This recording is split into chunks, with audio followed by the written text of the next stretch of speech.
नमस्कार. मी नरेंद्र पाटील काळे आणि आपण पाहत आहात खबरनामा न्यूज. शेतकरी, कायदा आणि सत्याचा आवाज.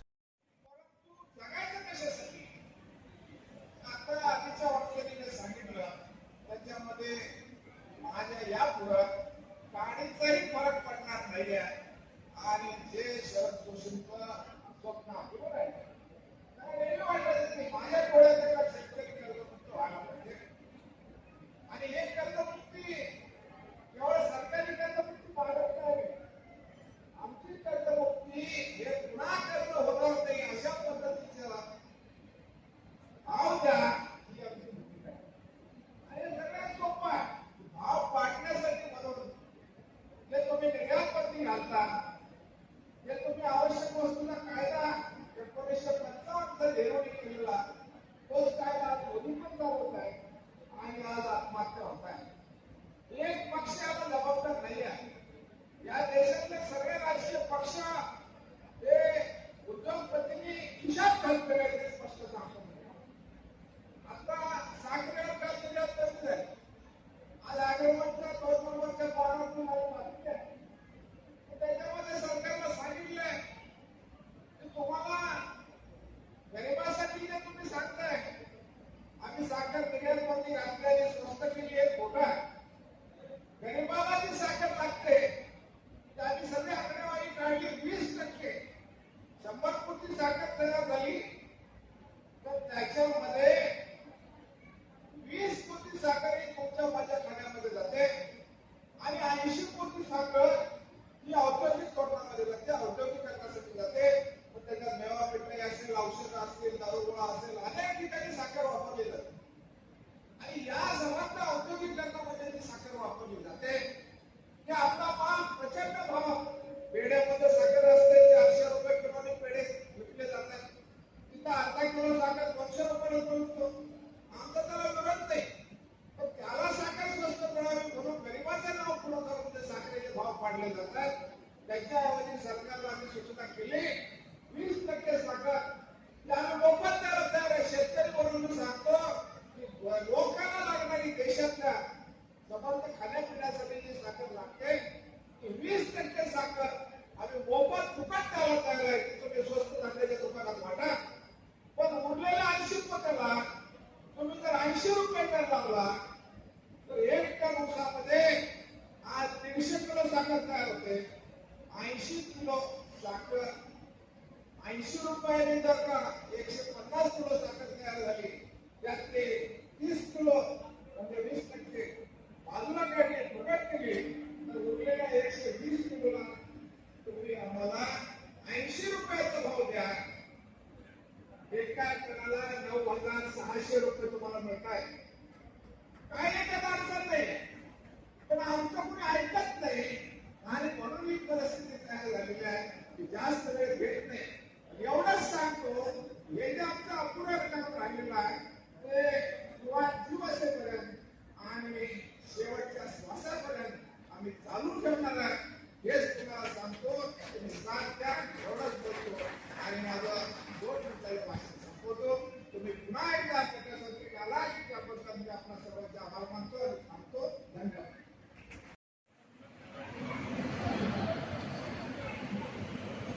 शिक बाबा शिक, लढायला शिक, कुंड्याच्या पोरा आता लढायला शिक. शिक बाबा शिक, लढायला शिक, कुंड्याच्या पोरा आता लढायला शिक. लाडरेपणा मुजरेपणा बाजारात येईल, लाडरेपणा मुजरेपणा बाजारात येईल.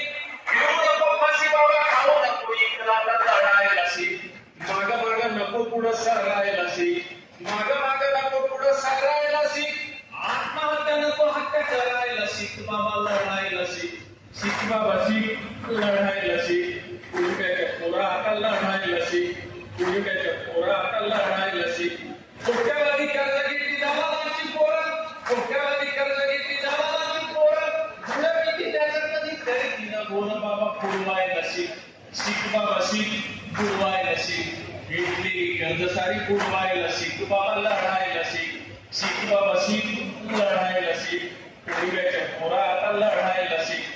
उंटावून शेळ्या हाकी सरकारच्या हानं, उंटावून शेळ्या हाकी सरकारच्या हानं. त्याच्यामुळे जीवन तुझा पडला का हाणं बाबा पाळायला शिक शिक बाबा शिक पाळायला शिक निवडून दिलं त्याला पाळायला शिक बाबा लढायला शिक शिक बाबा शिक लढायला शिक पूर्वेच्या पोरा आता लढायला शिक जातीला हे देश आणि होईल ठीक जातीला हे देश आणि होईल ठीक पुण्यात तुझ्या शेतामध्ये उघाडेल पीक बाबा जगायला शिक शिक बाबा शिक जगायला शिक मोर नको बाबा आता मारायला शिक घेतलेली कर्ज पुरवायला शिक निवडून दिलं त्याला पाळायला शिक शिक बाबा शिक लढायला शिक पुण्याच्या पोरा आता लढायला शिक पुण्याच्या पोरा आता लढायला शिक पुण्याच्या पोरा आता लढायला शिक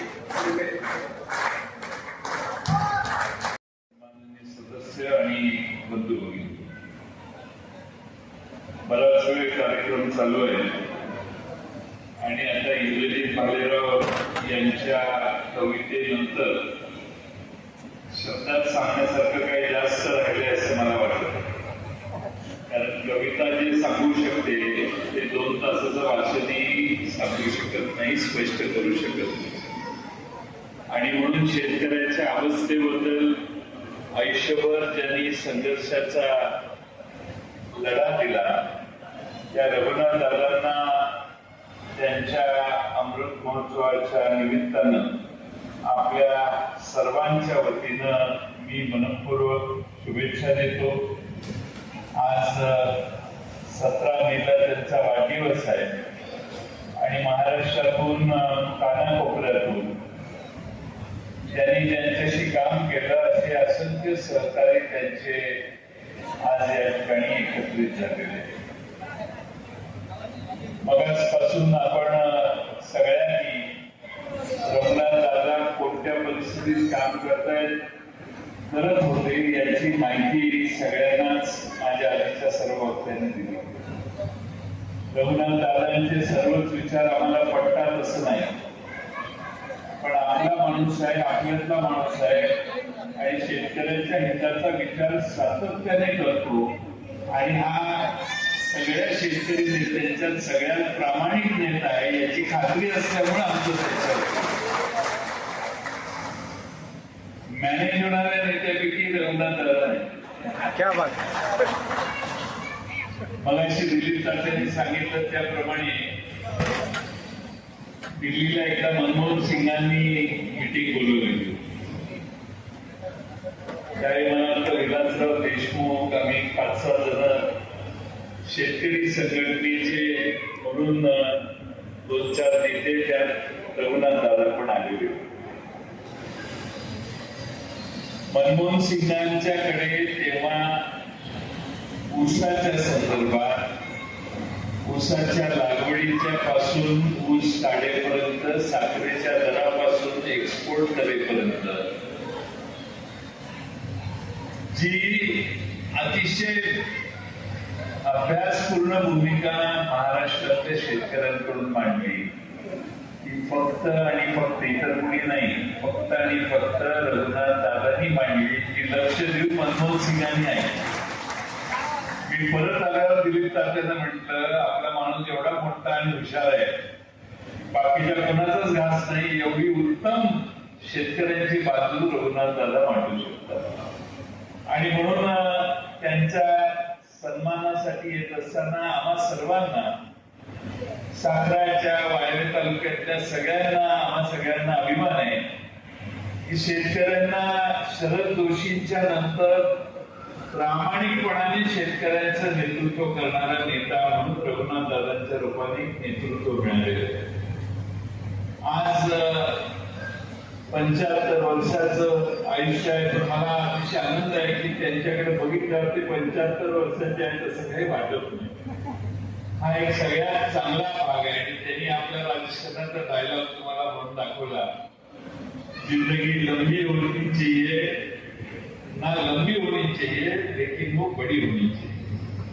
मला वाटतं वो लंबी भी आपके लिए है और बड़ी भी आपके लिए. त्यामुळं शेतकऱ्यांचे प्रश्न सतत मांडण्याचं काम दादा करतील, त्यासाठी मी या भागाचा लोकप्रतिनिधी म्हणून राष्ट्रवादीचा एक कार्यकर्ता म्हणून त्यांना शुभेच्छा देतो. आज रघुनाथदादांच्या वाढदिवसाच्या निमित्ताने, अमृत महोत्सवाच्या निमित्ताने 80च्या दशकात शरद जोशींनी चालू केलेलं आंदोलन आजपर्यंत या राज्यामध्ये जो शेतकऱ्यांच्या हिताचा आदरानं विचार करतो त्या प्रत्येक कार्यकर्त्याशी संबंधित आहे. पण अलीकडे काळ बदललेला आहे. आता शेतकऱ्यांच्या पर्यंत, मतदारांपर्यंत, सामान्य माणसांपर्यंत तुम्ही कितीही विचार सांगितले तरीही लोक सहजासहजी प्रभावित होणार. एखादा मोर्चा काढायचा झाला तर शरद जोशींच्या वेळी 5-7 लाख लोक एकत्रित व्हायचे. आता मोर्चा काढायला सांगितला तर मोर्चा जे काढणार आहेत त्यांना फोडण्याचा पहिल्या दिवसापासून कार्यक्रम सुरू आणि माणसं कशी येणार नाही याची व्यवस्था होती. आता आज शेतकऱ्यांचीच नाही तर राज्यातल्या सगळ्या संघर्ष करणाऱ्या नेत्यांची अवस्था होती.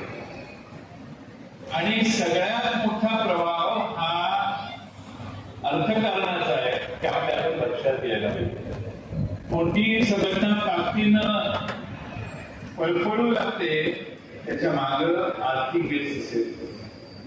आणि मला वाटतं की शेतकरी संघटनेची शरद जोशींच्या वेळी माणसं पैसे गोळा करून ती संघटना होईल. समाजातले अनेक शेतकऱ्यांचे हितचिंतक शेतकरी वर्गाचे होते हे त्या संघटनेला आर्थिक पाठबळ देते.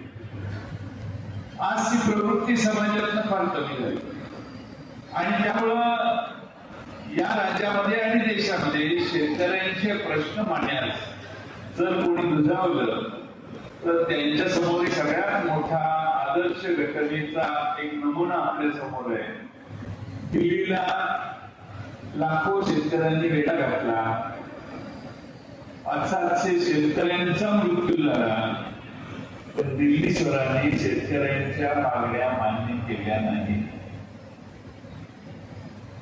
संघर्ष झाल्यावर बोलून चर्चा करून त्यातनं तोडगा काढायचा ही प्रवृत्ती राहिलेली नाही.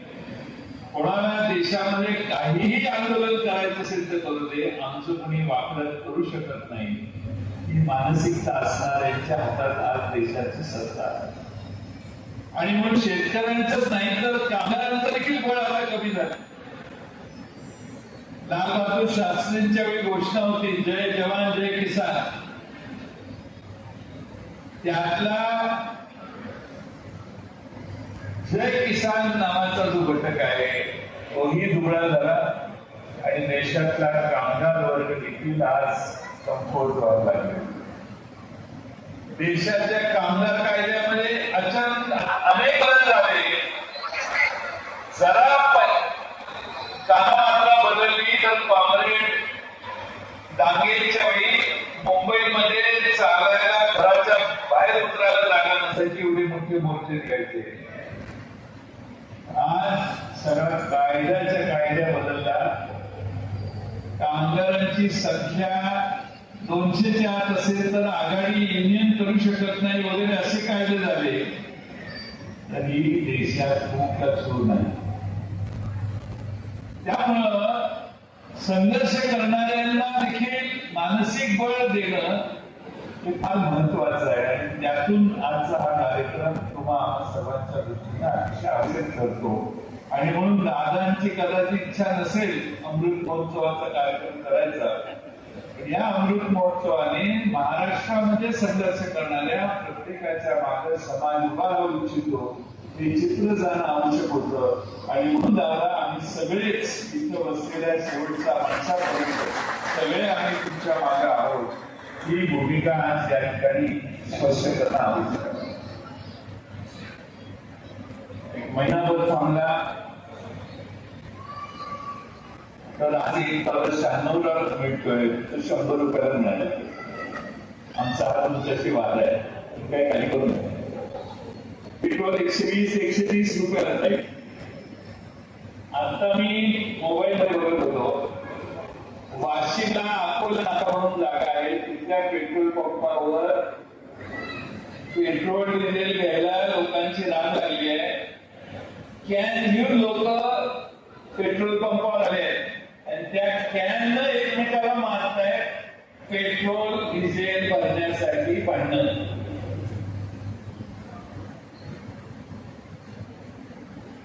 एकदा लॉकडाऊन झाला कोरोनाच्या वेळी, आता आपोआपच लॉकडाऊन करायची व्यवस्था होते का काय याची मला भीती वाटायची. राज्यामध्ये देशामध्ये काही दिवसापूर्वी देशाच्या गृहमंत्र्यांनी भाषण केलंय, अपने पास 6 महीने का कोटा है, पेट्रोल है, डीजल है, गैस है, डरने की कोई बात नहीं. 15 दिवसापूर्वी, महिना झाला नाही तर त्यांचा नेता सांगायला लागला बाहेर फिरू नका, सोनं खरेदी करू नका, परदेशात जायचं बंद करा, बाकीच्या सगळ्या गोष्टी. अशाच भूमिका 2013ला मनमोहन सिंगांनी घेतलेली होती. जरा आर्थिक परिस्थिती काठावर आल्यावर त्यावेळी आपल्या राज्याच्या मुख्यमंत्र्यांनी ट्विट केलेलं होतं की देशात आर्थिक परिस्थिती घटलेली आहे, वाईट परिस्थिती आहे, अशा अर्थाचं विधान ट्विट 2013ला केले. आज तेच म्हणतात की पंतप्रधानांनी जी घोषणा केलेली आहे त्याविषयी कुणी काही थट्टा करू नका, थट्टा कोणीच करत नाही. पण मंत्र्यांच्या मागे 10-15 गाड्या फिरतात, लोक आपले बघत बसतात, इकडून तिकडे मंत्री जातात.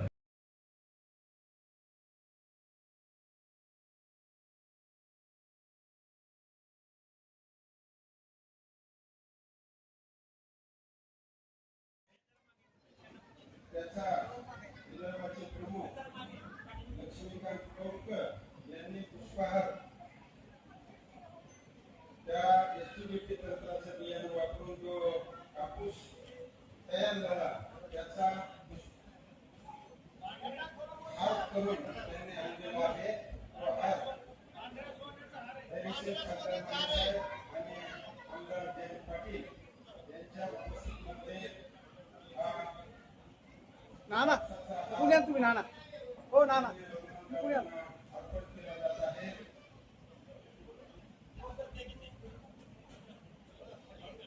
एसटीबीटी हे तंत्रज्ञान आहे, या तंत्रज्ञानानं तयार झालेला हा कापूस, या कापसाचा पुष्पहार घालून कापसाचा हार घालून हा सन्मान होत आहे. खासदार धैर्यशील माने हातकणंगलेचे विद्यमान खासदार आहेत आणि जयंत पाटील साहेब हे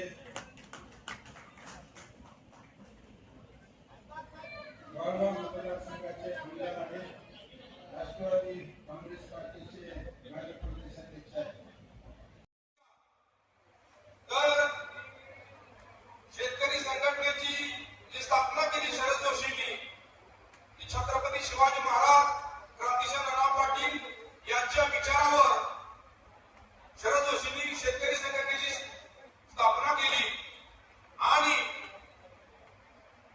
शरद जोशींचा तो विचार क्रांतिसिंह नाना पाटील याच वळवा तालुक्यातले सांगली जिल्ह्यातले नेते आणि शेतकऱ्यांच्या प्रश्नावर संघर्ष करणारी संघटना, शेतकरी संघटना, आणि दादांनी या संघटनेचं कार्य धडाडीने पुढे करण्याचे ठरवलं आणि गेली 42 वर्ष दादांनी क्रांतिसिंह नाना पाटील असतील, छत्रपती शिवाजी महाराज, डॉक्टर बाबासाहेब आंबेडकर ज्यांनी शेतकऱ्यांचा असून हे पुस्तक लिहिलं ते महात्मा ज्योतिराव फुले, अण्णाभाऊ साठे असतील, सर्व महापुरुषांची विचारधारा घेऊन जाणारी शेतकरी संघटना, सर्व संतांची विचारधारा घेऊन जाणारी शेतकरी संघटना, हा शेतकरी संघटनेचा विचार घेऊन दादा गेले 42 वर्ष झालं आज शेतकऱ्यांच्या प्रश्नावर अनेक आंदोलनं केली.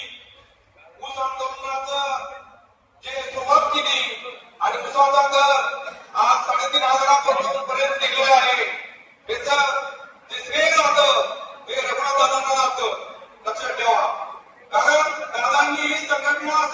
करून हा विचार घरोघरी नेण्याचं काम गेली 45 वर्ष झालं. सत्तेच्या विरोधात संघर्ष करण्याचं काम कामांनी केलेलं आहे. क्रांतिशील राणा पाटलांचा जो विचार आहे, सत्यशोधनी विचार, की सत्याला न्याय द्यायचा, असत्याच्या बाजूने कधी जायचं नाही. आणि दादांनी आज अखेर कोणत्याही पदाची, कोणत्याही याची आम्ही आशा न बाळगता शेतकऱ्यांच्या प्रती संघर्ष करत आज आपली 75 वर्ष पूर्ण केलेली आहेत. त्यांचा शेतकरी संघर्षाचा लढा, 42 वर्षाचा लढा त्यांनी तो देवत केलेला आहे. आणि ती धुरा आम्हा सर्वांना त्यांनी ट्रेन करून, मार्गदर्शन करून शेतकऱ्यांच्या लुटीच्या विरोधात, शेतकऱ्यांच्या होणाऱ्या अन्यायाच्या विरोधात क्रांतिशील राणा पाटलांचा विचार आम्हा सर्वांच्या मध्ये करण्याचं काम त्यांनी केलेलं आहे.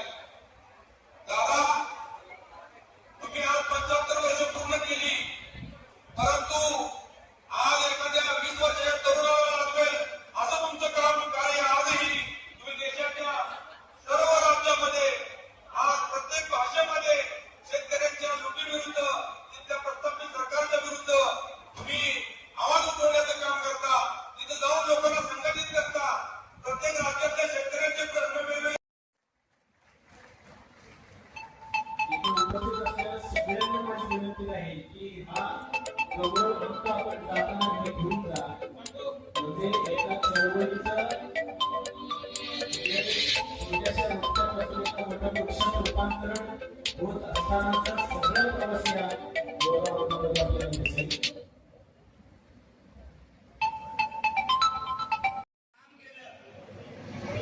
गावच्या सोसायटीची सुशोभित अशी इमारत त्या काळात दादांनी बांधली आणि या इमारतीचं उद्घाटन